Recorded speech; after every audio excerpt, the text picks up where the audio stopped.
समंदर की लहरें उस दिन भी वैसे ही शोर कर रही थीं जैसे बरसों से करती आई थीं। नीला आसमान, दूर उफ़क़ पर उड़ते परिंदे और साहिल पर फैली हुई नमकीन हवा, ये सब इस बेवा औरत की जिंदगी का हिस्सा बन चुके थे। इसका नाम ज़ैनब था। ज़ैनब का छोटा सा मकान रेतली जमीन पर खड़ा था। छत पर पुरानी लकड़ियां थीं जो हर तेज हवा में चिरचिराती थीं। उसके पास न जमीन थी, न खेत, न कोई सहारा, बस एक नन्हा सा बच्चा जिसका नाम उसने अमीन रखा था। हर सुबह वो अमीन को कपड़े में लपेटकर साहिल पर ले जाती। मछलियों के जाने के बाद जो मछलियां रेत पर रह जाती, वो उन्हें चुन लेती। कभी 2 मछलियां मिलती, कभी सिर्फ एक, और कभी कुछ भी नहीं। एक शाम अमीन ने मासूमियत से पूछा, अम्मा, अब्बा कहाँ हैं? ज़ैनब की आंखें नम हो गईं। वो अल्लाह के पास हैं बेटा, वो हमें ऊपर से देखते हैं। इसी लम्हे दूर समंदर में एक जहाज नमूदार हुआ। जहाज साहिल के करीब आकर रुक गया। धुंध छा रही थी। कुछ आदमी उतरे। उनमें एक बूढ़ा मगर बावकार शख्स था, कप्तान सलीम। जब उसकी नजर अमीन पर पड़ी तो वो ठिठक गया। ये बच्चा, इसकी आंखों में समंदर है। ज़ैनब खौफजदा थी, मगर कप्तान नर्म लहजे में बोला, बहन, ये बच्चा बड़ा होकर अजीम इंसान बन सकता है, मगर यहां। ज़ैनब का दिल कांप गया। कप्तान ने सच्चाई से कहा, मैं इसे अपने बेटे की तरह पालूंगा, इसे तालीम दूंगा, समंदर का इल्म सिखाऊंगा। ज़ैनब ने सारी रात जाग कर गुजारी। कभी अमीन को देखती, कभी छत को। आखिर उसने फैसला किया, अगर मेरा बेटा बड़ा आदमी बन सकता है तो मैं इसे कुर्बान करती हूं। जब जहाज रवाना हुआ तो ज़ैनब जमीन पर बैठ गई। उसके हाथ खाली थे, मगर आंखों में दुआ थी। अमीन का नाम बदलकर रशीद रख दिया गया। जहाज ही उसका घर था, लहरें उसकी लोरी, हवा उसकी उस्ताद। कप्तान सलीम ने उसे सिर्फ मल्लाही नहीं सिखाई, बल्कि उसूल भी सिखाए। कभी कमजोर पर जुल्म न करना, कर्जदार को जलील न करना, औरत की इज्जत करना, वादा कभी न तोड़ना। एक रात रशीद ने पूछा, अब्बा, क्या मेरी मां मुझे याद करती होगी? कप्तान की आवाज भर आ गई, मां कभी नहीं भूलती बेटा। रशीद 18 साल का हो चुका था। एक सफर में शदीद तूफान आया, जहाज डोलने लगा। मल्लाह घबरा गए, मगर रशीद मजबूती से खड़ा रहा। लंगर मजबूत रखो, बाददान समेटो।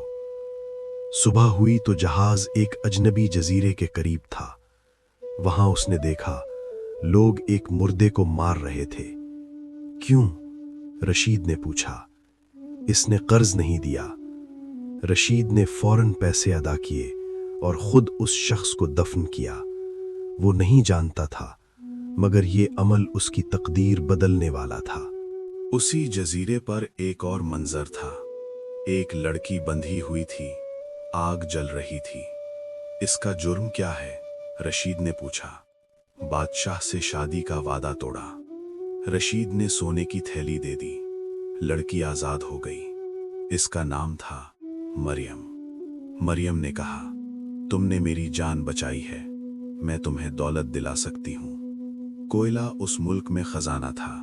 रशीद ने कोयला बेचा, बदले में सोना पाया, मगर सोने से ज्यादा कीमती थी मरियम की आंखों में शुक्रगुजारी। मरियम ने रशीद को एक अंगूठी, कोट और किताब दी। हस्पानिया जाओ, चर्च में चांदी की कुर्सी पर बैठना। रशीद गया। जब मलिका ने अंगूठी देखी तो वो रोने लगी। ये मेरी बेटी की है। मरियम दरअसल शहजादी थी, बरसों पहले अगवा हुई थी। बादशाह ने ऐलान किया, रशीद हमारा दामाद होगा। वजीरों को गैर मुल्की दामाद कबूल न था। वापसी के सफर में रशीद को एक जजीरे पर तन्हा छोड़ दिया गया। महीने गुजर गए। रशीद कमजोर हो गया, मगर उसने हिम्मत न हारी। एक रात एक कश्ती आई। क्या तुम रशीद हो? वही शख्स था जिसका कर्ज उसने अदा किया था। उसकी रूह अल्लाह के हुक्म से मदद को आई थी। रशीद बच गया। रशीद हिस्पानिया पहुंचा। शहजादी बेहोश हो गई उसे देखकर। शादी धूमधाम से हुई। तकरीब में कप्तान सलीम भी आया और उसके साथ एक बूढ़ी औरत। रशीद, ये तुम्हारी माँ है। ज़ैनब लरसते कदमों से आगे बढ़ी। अमीन। रशीद माँ के कदमों में गिर गया। अम्मा। समंदर की लहरें जैसे तालियां बजा रही थीं।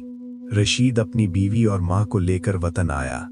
बूढ़े ताजिर ने कारोबार उसके हवाले किया। कप्तान सलीम ने आखिरी सांस लेते हुए कहा, मैंने वादा पूरा कर दिया। रशीद ने माँ का हाथ थामा। आपकी दुआ ने मुझे यहाँ पहुँचाया है। ये कहानी हमें सिखाती है कि माँ की दुआ इंसान को अंधेरों से निकालकर रोशनी तक पहुँचा देती है। नेकी कभी ज़ाया नहीं जाती, चाहे हालात कितने ही मुश्किल क्यों ना हों। सब्र, दयानत और बहादुरी आखिरकार इंसान को इज्जत और कामयाबी अता करते हैं। अगर इंसान आजमाइशों में भी सच्चाई और भलाई का दामन ना छोड़े तो तकदीर खुद उसके हक में फैसला सुनाती है। अगर आज की कहानी ने आपके दिल को छू लिया हो और आपने इसमें ईमान, सब्र और उम्मीद की रोशनी महसूस की हो, तो हमारे चैनल फेथफुल स्टोरीज को ज़रूर सब्सक्राइब करें। यहाँ हर कहानी सिर्फ एक किस्सा नहीं, बल्कि एक सबक, एक पैगाम और एक नई सोच लेकर आती है। वीडियो को लाइक करें, अपने दोस्तों के साथ शेयर करें और कमेंट्स में ज़रूर बताएं कि अगली कहानी आप किस मौजू पर सुनना चाहते हैं। याद रखें, ईमान वाले कभी हारते नहीं, वो सीखते हैं और आगे बढ़ते हैं। मिलते हैं अगली खूबसूरत और बामानी कहानी के साथ। तब तक के लिए अल्लाह हाफिज।